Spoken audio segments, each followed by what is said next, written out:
Good evening, everyone. Thank you for joining Real Talk with Cindy. So good to see you on tonight. Blessings to everyone that's coming on.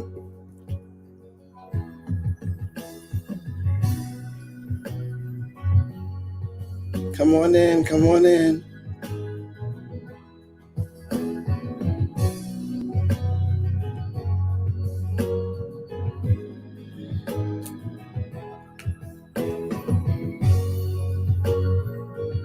Good evening.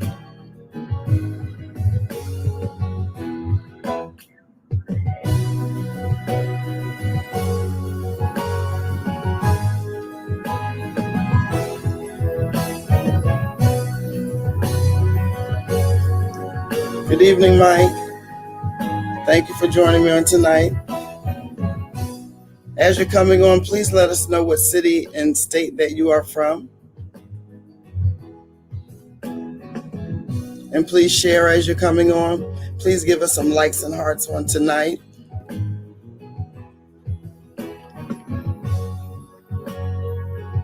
Also, those of you that are watching, please subscribe to my YouTube channel, Cindy R. Barber. Also, if you'd like to be a blessing to Real Talk, my Cash App information is on the screen. And I want to thank those of you that have been giving to Real Talk. I appreciate it so very much. I thank God for everyone that's here on tonight.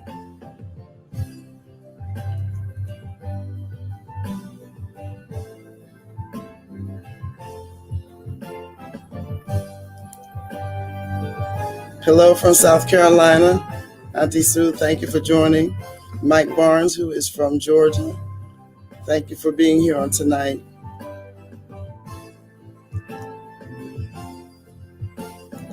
Thank you, thank you.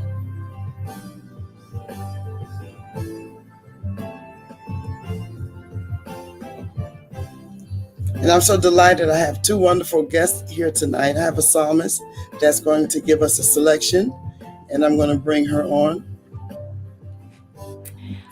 Good evening, good evening. Hello, everyone. How are you doing on tonight? I am doing wonderful. It's so great to be on here. So good to see you. I'm so excited to have you with me on tonight. And I want you to share just a little bit about when did you begin singing? Oh, gosh. I think when I just first started talking for as long as I can remember, I probably was like 2 or 3. And whenever my father would roll the camera, that was my chance to get on and sing. So, it's been a long time. Right. Yes, it has. Yes. And so tonight you're going to share with us, you have a single that's out. Absolutely. And so share with us a little bit about that before I have you sing. Okay.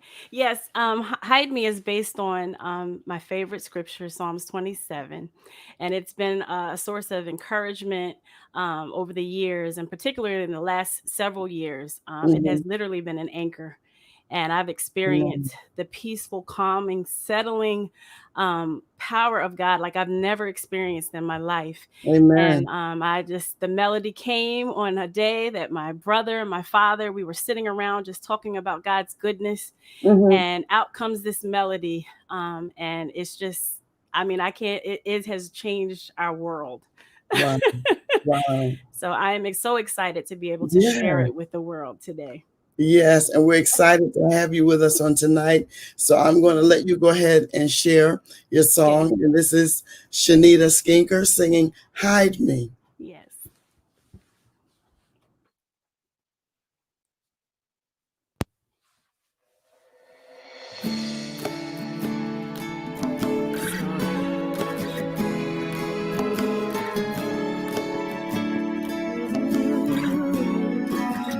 Lord is my light and my salvation.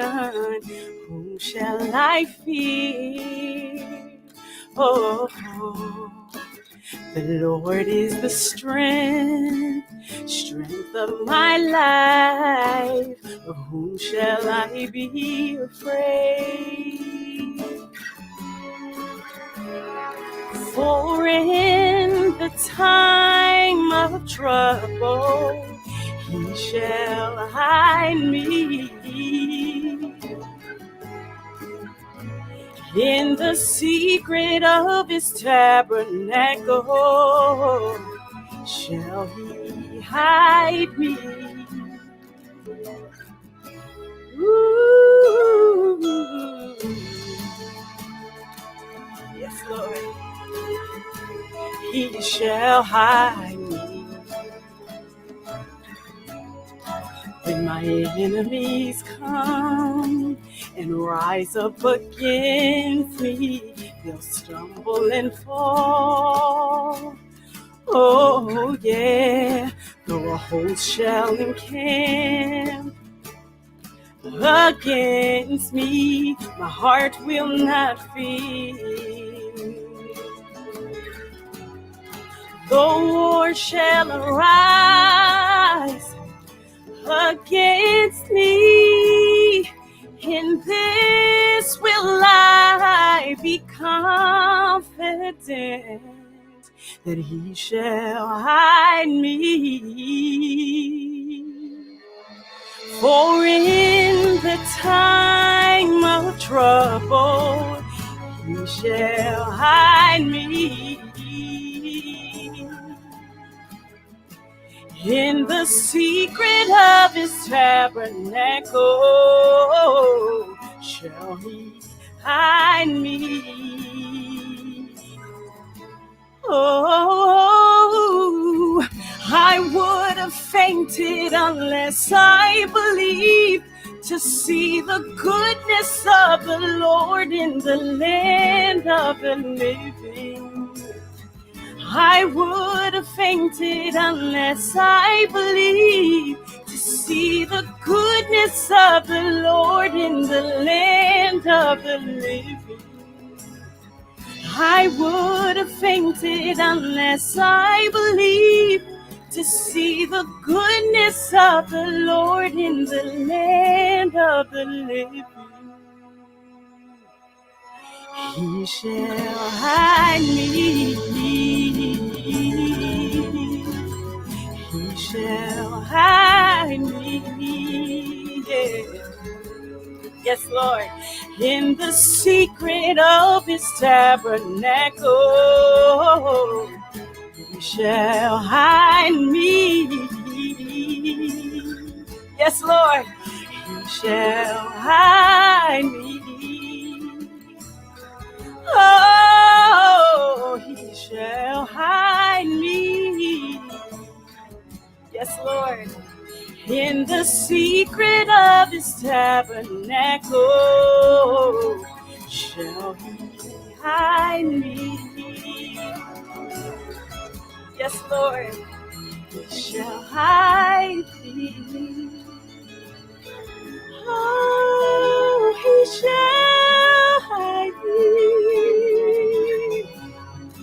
Oh, in the secret of his tabernacle, he shall hide me.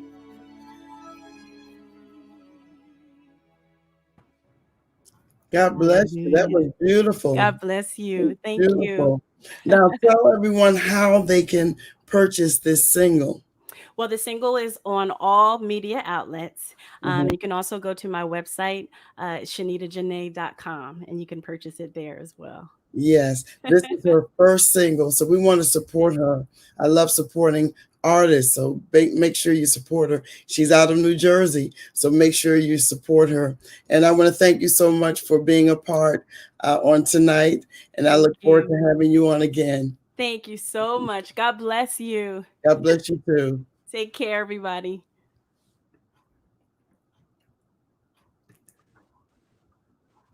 And here is my next guest.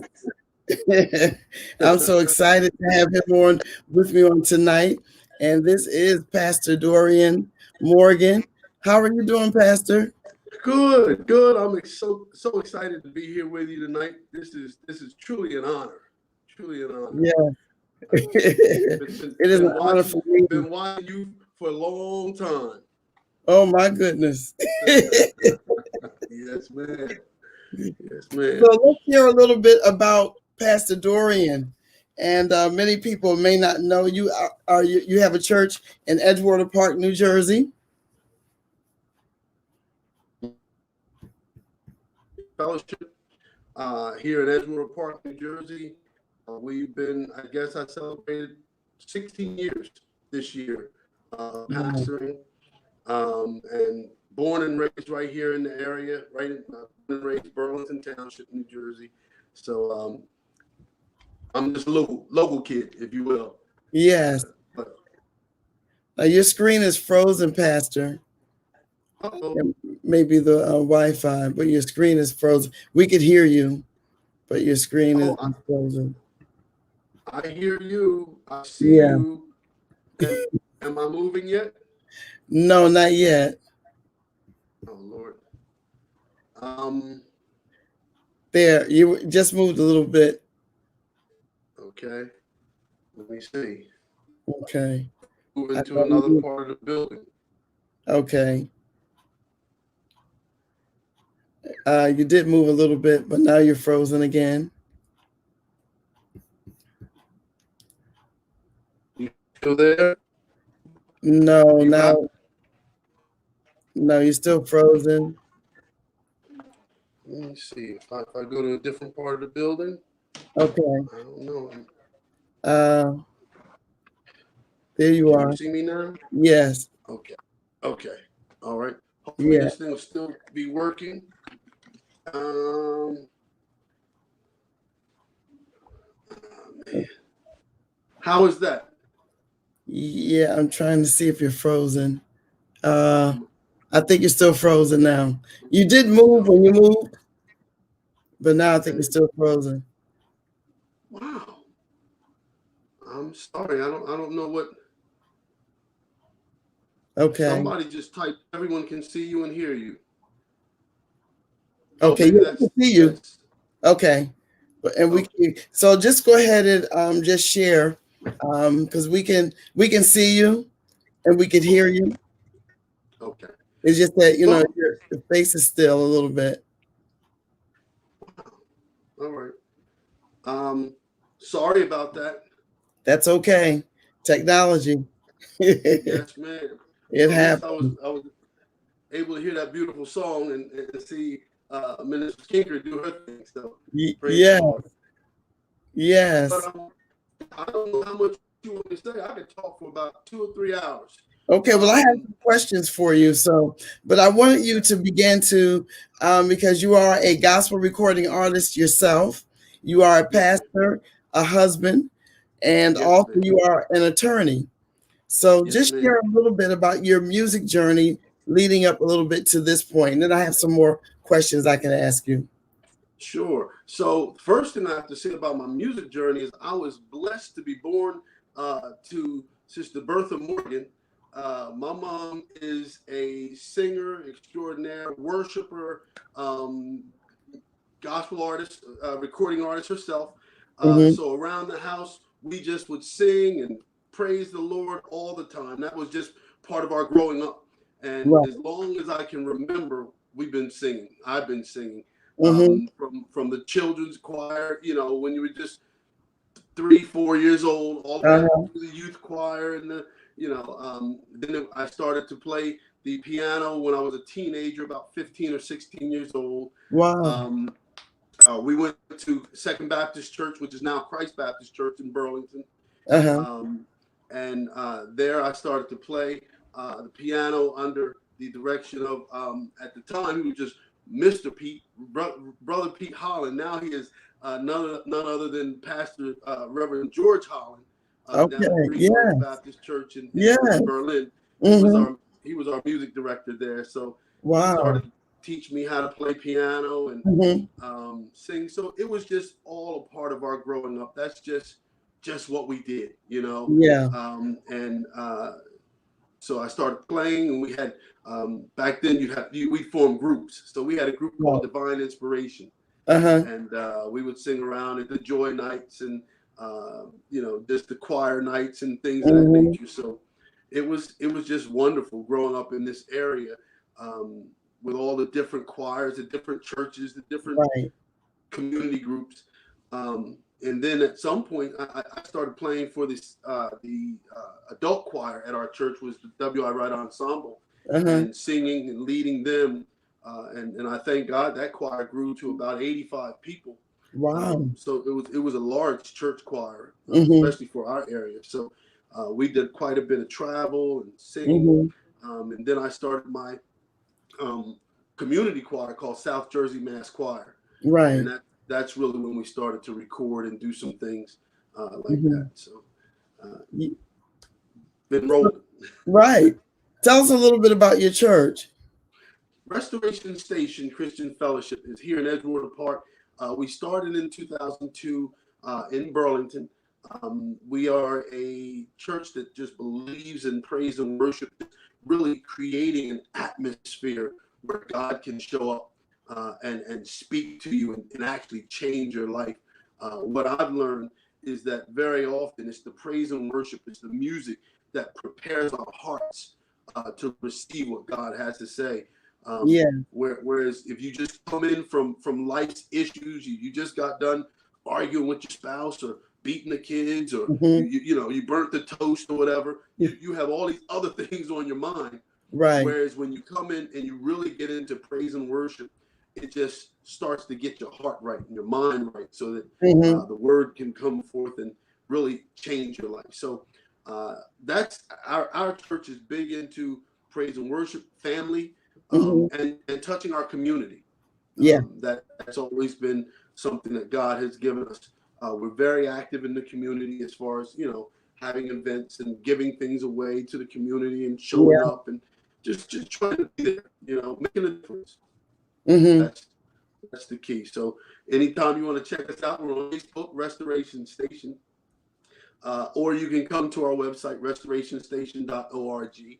We're also on YouTube. So please drop by, have your guests and your the people that watch you, your audience jump in anytime. Yes, that sounds good. Our services are Sunday morning at 10 and Thursday right now, in fact, at 7. But we do the replays quite often, so you can certainly see us anytime. Okay, sounds good. Sounds good. Now you serve as an attorney, so talk to us. Yes, what ma'am. type of attorney? What are you practicing? What law are you practicing? Law Office of Dorian B. Morgan, 13 Garden Street in Mount Holly. I just moved. Wow, it was crazy. I started to move at the beginning of March, and all of a sudden this COVID stuff hit. So right in the middle of that, I was moving into my new office in Mount Holly. I'm a general attorney, practice attorney, but most of my work is criminal, municipal court. If you get tickets and things of that nature, that's me. Also, I do a lot of real estate, landlord, tenant, things of that nature as well. So again, now a lot of people are doing small businesses, so I do a lot of small business consultation as well. So those are the main areas of my practice. Yes, that's great. How important do you think that it is for Christians to be a part or to utilize their skills in the marketplace and as entrepreneurs? That's huge for me.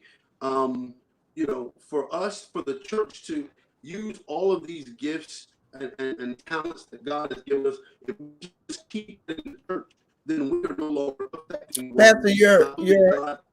Pastor, you're breaking up a lot, so we're not kind of understanding what you're saying. Okay. It's been my heart that we should always impact the world that we live in, because I believe that God left the church here to impact the world, not to just stay in our little circle or in our little 4 walls, but to get out there and make a difference. So I love working. They call me bivocational, being a pastor and an attorney. It gives me an opportunity to affect people in their toughest situations. Also, I'm one of the chaplains with the police department, which also gives me an opportunity to deal with the people of our community. And then also I'm on the board of trustees for Rowan College of Burlington County, RCBC College.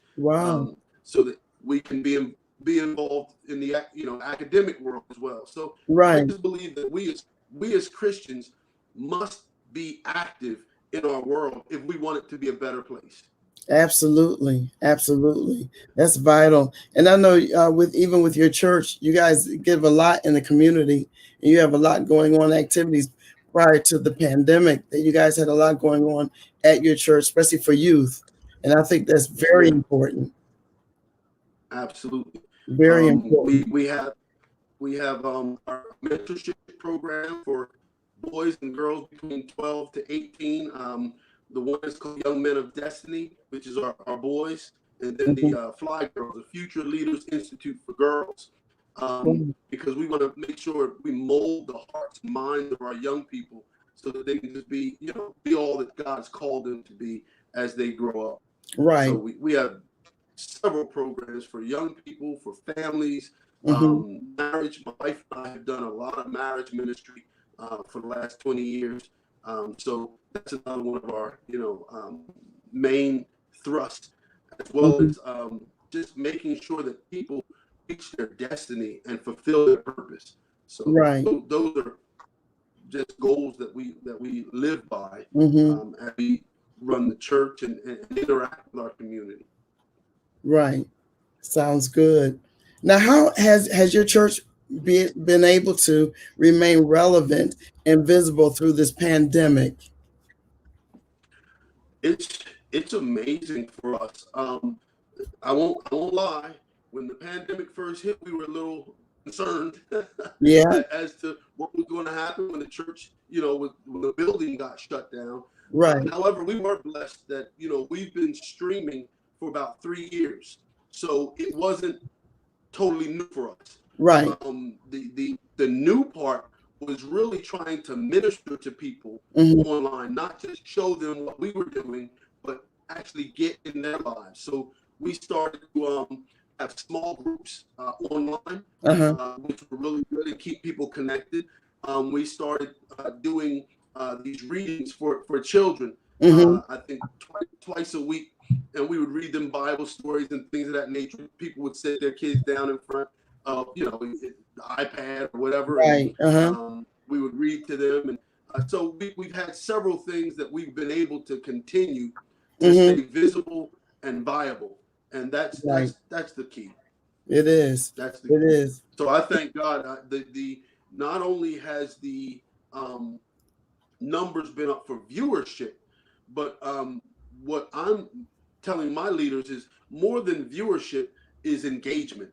I like to see not that you're just watching or scrolling through, but that you're interacting with us, that you're Right. talking back, that we're talking back and forth, that we're praying for things that you're asking us to pray for, that Right. that there's some sort of interaction. So I'm Hmm. excited that God has allowed us to again remain relevant and Hmm. right in people's lives. That's important. That's great. Yes, ma'am. That's great. Now, you as an artist, and Yes, you ma'am. still have your group. I do. Yeah. Pastor Dorian Morgan and Total Praise. In total We praise. have one CD out now, and in fact, right before this pandemic, we were starting to work on our second. So pray for us, because trying to figure out how to make that happen still is the challenge. But Yeah. we believe that God has given us a sound for this time. Yeah. So people can go. Our CD is available on Amazon, Hmm. CD Baby, or you can go to my website, PastorDorianMorgan.com, and Okay. that's DORION Morgan. Make sure they PastorDorianMorgan.com, and you can order anything we have. Right. Sounds good. Sounds good. Now, there's been some talk, and I've seen it, on Facebook, on YouTube, and I've also been on some Zooms where we're talking about, now, as a gospel artist, what is your take on CCM music being infiltrated in the Black church more than the Black gospel music? What is your take on that, or your thoughts on that? But we seem to hear more of the CCM music being sung in our Black churches. So what is your take? Right. it's strange. I mean, in that you're right, because growing up, we heard, I mean, from James Cleveland to, the Hawkins and the different ones. So we were hearing a lot of, Black gospel music growing up in the church. Right. But then I know a lot of churches, including ours, wanted to try to appeal, one, to younger people, and two, to more of a multicultural kind of situation. So we started to adopt some of the CCM music, but we were hoping that we would, as CCM crossed over into the Black church, we were hoping that more of our music would also cross over into other churches, white churches, and the rest. Right. And what we found, because I do a lot of travel and I do a lot of interaction, is that even some of our songs that are written by Black artists are redone by white artists and sung in the white churches by their own artists. So I guess, my thing is, let's get out there. We need to build bridges, and that's my thing, trying to build bridges. And I've been fortunate to been invited into several, white churches, Hispanic churches, different ones. In fact, I was invited into an Indian church. It was Really? a different experience for me, but I praise God for the opportunity to get into somewhere where it's different. And I think the key is we're going to have to continue to build bridges so that they can understand and enjoy our anointing as we enjoy theirs. Right. Absolutely. And I think it's important that we still remain relevant in our Black churches as far as singing the hymns and also gospel music. Someone asked a question, Apostle Ricks wanted to know, what is CCM? And it's Christian contemporary music, which is more with the white artists with their music. Yes. And someone else wanted to know that question too. And concerning Black Lives Matter, we hear a lot about that. What can you say about that? What is your take on that? And what can you say to even encourage our Black men at this point? Yeah. So I was very active right after the George Floyd murder. A lot of places contacted me and asked me to come in and take part on panels and discussions. And in fact, I did a discussion with Pastor Hodgins over at not Abundant Life, at Fountain of Life, which is a huge, predominantly white church in our area. And what I'm telling people is that I used to be an all lives matter guy, and I do believe that all lives matter. However, right now, Black lives are an endangered species. So we need to focus right now on the Black lives that matter. And it's like saying, if your house is on fire and you call the fire department, you don't want all your neighbors coming out saying, well, my house is important too. Yeah, I know it is, but right now your house isn't on fire. Let's deal with my house. So right now, Black lives matter. Now, what we need to do as Black people, and especially Black men, is we really need to stand up and represent our people well. Teach our children and have more self-respect and self-control for ourselves. There are rules. We live in a nation of laws. And again, being an attorney, I realized that without laws, there would be anarchy. So we do need to learn how to follow rules, follow laws. And if you have a fight, like I tell everybody, do not fight your fight on the street if you're with police. Follow what they tell you. Go home alive, and then file a complaint. We can fight whatever we need to fight in the court, because in the court, the police officer is not in charge. The judge is in charge. On the street, the police officer is in charge. And they are going to make sure that you know that they are in charge. So why fight that? Don't fight that battle on the street. Let's fight that in the courts. So I do encourage all of us to learn more about what our true rights are, what our laws are, and follow and obey them. Right. If you don't like a law, contact your congressman, your senator, whomever, so that we can get laws changed. And, Right. and laws do change, and we thank God for that. But while there's a law, follow it. We've been instructed by the word of God to obey the laws of the land. So right. We need to do that. Absolutely. And as far as encouraging our Black men, because we notice that there are more, you'll find more of women in the church than you do men. What can be done to kind of, bring our men back in the church, or not back, but into the church? Yeah, that's two-sided issue. One is that men need to realize, well, the men who are in the church need to reach out to those who are not and let them know, one, we need you. Here's what I know about men. If they don't feel needed, they disappear. And we're seeing that in the families a lot, especially in Black families. If men don't feel needed, they disappear. That's not an excuse. It's just a reality. And even in the church, many men have felt like they're not needed, and then they start to disappear. Two, for some reason, we have in our mind that worship is a woman's activity. And raising your hands is feminine, or certainly down your knees, or some other. We have all of these things in our head that make us uncomfortable in worship. And what we need to do is realize David was a worshiper. I love teaching David. He's one of my favorite characters. He was a worship warrior. He was a worshiper and a warrior, because he would play the harp or the stringed instrument. He would write poems and songs and worship God like none other. On the other hand, he'll cut your head off if he had to. So he wasn't we as men need to realize, just because you're a worshiper doesn't make you a punk.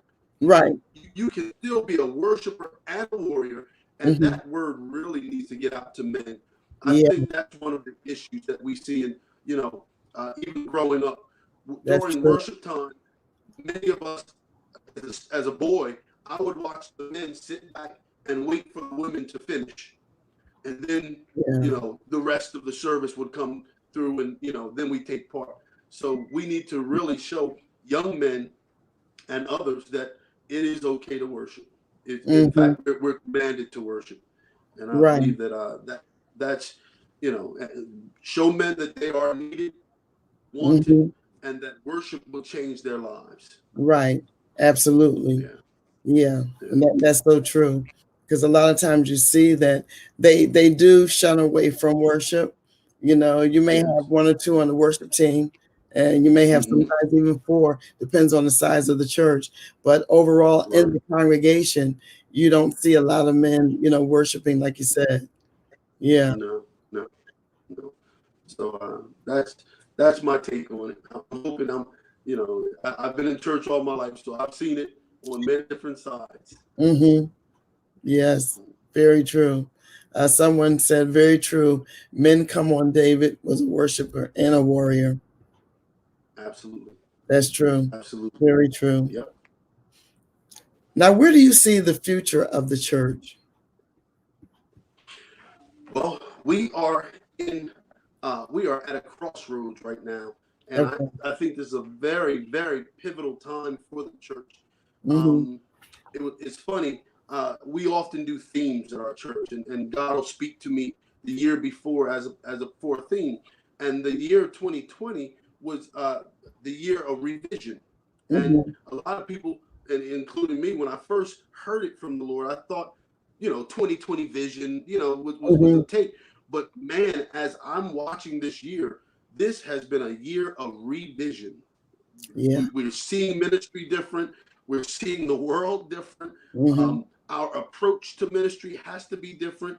And I think if the church does not realize that you can continue with the message without changing the method. I mean, if you can continue with the message, but you have to change the method. If we don't change the method, we are going to lose an entire generation. So as bad as COVID is, thankfully, it has pushed many of our churches online that were never online before. That's true. Jesus said before he comes back, this gospel is going to have to be preached in every nation, every tongue. Well, now through the World Wide Web and the internet, we're being seen in nations. I mean, we have, in fact, as a result, we've started a church in Pakistan. And now there's another church that's in Ghana that wants us to cover them as well. So now we're able to be seen and have impact around the world because we're online. So that's one of the things that the church is really going to have to embrace. And even if somehow we open back up, we can't just go back to things as usual. We're going to still have to keep a really strong online presence. I heard it said we need to go from social media to social ministry, so that now we've made this not just some watch us thing, but using social media to get into people's lives. And how can I pray for you? How can I talk to you?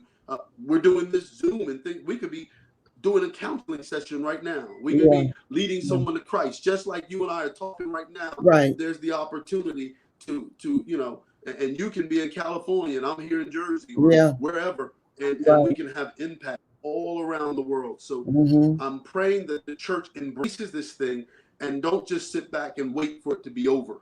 And that's what I see the church as moving into more of an online experience, coupled with what we do. I mean, man, I miss church like it used to. So I am praying that God will allow us to come back together in full force there. But I think he is letting us know we can't just focus inward like many of us used to. We have to focus out. We have to focus Definitely, we have to. It has forced a lot of churches that never used social media, never been on Facebook. It has forced them to have to. And but they are reaching more people. I heard one pastor say that he has a small congregation. He has at least 2,000 people that'll watch him on a Sunday. He there would you never go. have that many in the church. Never had. I mean, exactly. My church usually I see about 140 on a Sunday before COVID, and now we're watching. Like you said, 1,500, 2,000 people on a Sunday are tuning in to see. So I thank God, that this has really forced us into people's lives. Yes, it has. It's been a good thing. It's been a good thing. Some people are still talking in reference to the men, so I'm going to show it. And we do have a question. Apostle Rick says, as far as the men, when we're talking about worshiping, he said, but they will praise and worship their icon. Yes, they will. And I don't mind saying that all the time. We'll go to a football game and we will jump around and scream and high five and shout and all the rest of that. But then we come to church and when it's time to jump and scream and high five and love on Jesus, we get quiet and reserved. We need to bring that same excitement about our favorite basketball, football player. We need to do that on a whole nother level for Jesus. Right. Absolutely. Now we have a question here. Apostle Robin Taylor says, do you think men take their examples from their pastors? If their pastors aren't worshipers, maybe they're emulating them. Yes. And as a result, what I believe is someone told me when I first started pastoring, many pastors were transitioning from singers and musicians into pastoring. Yeah. And someone said, they said, that's just a fad. Now all of a sudden, all these singers want to be pastors. Donnie McClurkin was new back then, and Marvin Sapp was new back then, and Smokey Norfolk, and all these different ones. And what God told me was, no, it's not a fad. I am looking for pastors to be worshipers again, to be examples, so that people can see, it's not a matter of pastors just coming out when it's time to preach. But they're out there worshiping during worship time, worshiping during the praise and worship time, taking part actively. And you're right, being an example. I thank God for the men of Restoration Station. I think they have seen that I've been more willing in my I want to say my old age, but in my more recent years, I'm more free to worship, and they have taken that on, that they're free to worship too. And it's not that our men are anything less than men. They are men's men, but they are willing to worship. I think they see that it's okay. And I think that is huge for pastors to get up there and not just sit back stoic until it's your turn to preach, but showing the people, listen, God is looking for all of us to worship. Right. And I think it wasn't a fad. I think it was a transition. God was looking for worshipers to lead his people. Right.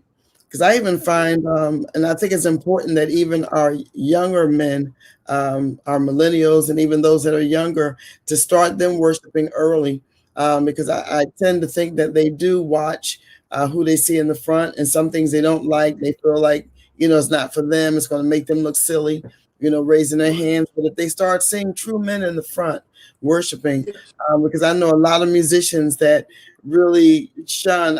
Some of them I've never really seen them lift their hands, to worship, but no more than just on their instruments playing. And so, a lot of times they see that in church, but but it's important that men worship too, not just the women, like you said. Absolutely, absolutely. We need to be, I think, not just the lead worshipers in church, but we need to show and lead worship in our homes, so that our children and our families and our wives can see worship. I think it's very important, very important. Yes. Now, what about these young men, as far as even mentoring? I think at your church you had at one time like a mentoring program for young men. Yes, we do have that. In fact, we stopped in the middle of the semester because of COVID. But we'll start that back up in September. We do have a Young Men of Destiny mentorship program that teaches young guys 12 to 18 life skills and things of that nature. But we also show them that how to live a Christian life, how to live a positive life, and show them that men can be men, and show them that we can be reliable, show them that we can be caring, and those sort of things that I think they are missing very often in their lives. Yeah, absolutely. Now, someone said if my pastor weren't a worshiper, I'd have to find another church. God has been good, too good to me. Yeah. I don't want to start no trouble, but me too. I couldn't be under a pastor who wasn't a worshiper. Right. Not at this stage of my life. I need someone leading and showing and guiding, and that's important. Very important. Vital. Yeah.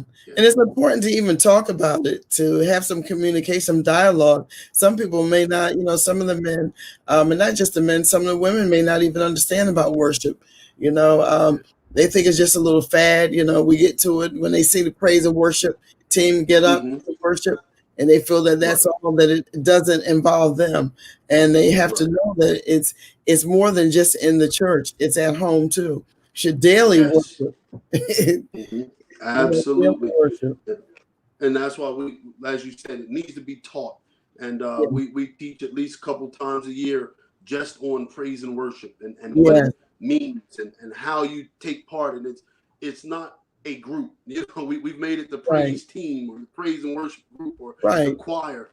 But the truth of the matter is all born again believers in Jesus Christ are called to worship. We're called to praise, and it'll change your life. And that's what we need to let people know, is it'll change your life. Change your relationship with God. It'll bring you closer. You'll be able to hear him better. I mean, it has really revolutionized my life. I know that. Absolutely. And Apostle Rick said, many men believe worship, showing emotions, is for women. Yeah, and that's what he said. Yep. Unfortunately. And that's why, as you said, we need real men, men's men, to show that worship is for men. So we can't be afraid to demonstrate and to teach. Right. And someone is saying, I think we are talking about outer manifestation of worship. We can't really say men are not worshiping. Well, I hear you, and I've heard that for years. But if you study worship and you study praise in the Bible, Mm-hmm. praise is always demonstrative. It always is. In Yeah. fact, here's the deal: if you have a child who got all A's on their report card, Mm-hmm. and you walk by them and they give you the report card, and you don't say anything, you just praise them in your head. You're not praising them. Mm-hmm. You might be happy, you might be grateful, but you're not praising them. Mm-hmm. Until you say something to them. Great job. Oh, this was wonderful. Do it Mm-hmm. again. So that's praise. And so praise is demonstrative. It's not something that you keep in. Now you can worship inside and Mm-hmm. remain silent, but at some point your praise is something that says, it's the fruit of your lips. It's the sacrifice of your lips. It's, make a joyful noise. Mm-hmm. There is something about praise that has to come out. Mm-hmm. And so men need to be willing to engage with God. I mean, that's the bottom line. Mm-hmm. Again, that's why I love David. He didn't mind dancing around, dancing right out his clothes. Yeah. I'm not suggesting they should do that, but right. Keep the clothes on. But right. But the sentiment is there that he was so excited Mm-hmm. about being in the presence of God that he Mm-hmm. was willing to dance and jump and spin and just show God, Mm-hmm. that he's all in. Right. I mean, that's much what it is. Absolutely. And we're not saying all men, but the majority of men. And yeah, we know inside, maybe there are some, because I was watching a musician that I know very well, and he was sharing with worshipers, with musicians, especially about worshiping God and being able to show some form of worship, knowing that they are worshiping, even on their instruments, being able to worship, and he was talking about that. Man, I tell you, I thank God we've been blessed with worshiping musicians. Yeah. And I've seen the drummer get off the drums and just go to worship sometime in the middle of a Mm-hmm. song. Yeah. And they know, and he came and apologized. I'm like, listen, you don't ever have to apologize for worshiping. Right. Hey, mm-hmm.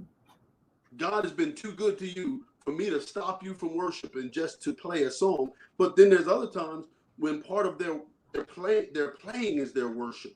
Mm-hmm. I mean, I've seen them crying. I've seen them lifting they're playing with one hand because they're just showing God and giving Him all that they have. So right. Yeah, I'm blessed that we have musicians that Mm-hmm. are not just into playing. Mm-hmm. I mean, I used to play in the band at school. I mean, so you can play, but then there's times to worship, and so I'm glad that should be included in what you do as a musician. Right. Absolutely. Absolutely. Well, Pastor, I know you're at your church, and I don't want to take up any more of your time, but I appreciate so much you being a part on tonight and being able to share what you're doing and how God has blessed you and blessed your ministry.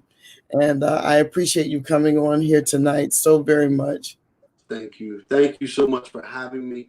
Again, you are a living legend in this area. And I thank God that you would think it now, Robert, having me be a part of what you're doing. Keep doing, I see that you're, in fact, training musicians and anybody I know. I'm gonna start sending them your way. I'm glad that you put that flyer out. I'm gonna start pumping that. And if there's anything that I can do or Restoration Station can do, let me know. We'll be there for you. So thank you so much for having us. Thank you so much. www.PastorDorianMorgan.com. DORION Morgan.com. Yes. I tried to put it on the screen. And then also he is on Facebook. He does have Messenger. So if you need to inbox him, if you didn't get that information, or if you didn't, you can always contact me and I can get a message to him. But I also want to thank all of those that came on tonight to watch, and those that will watch the replay, whether it's tomorrow, next week, or some years down the road.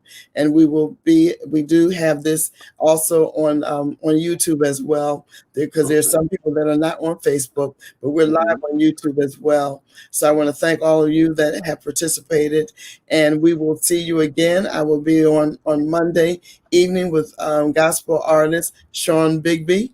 So I hope everyone will stay tuned. Yeah, he's good. Yeah, he's very good. So he will be on Monday at 8 o'clock.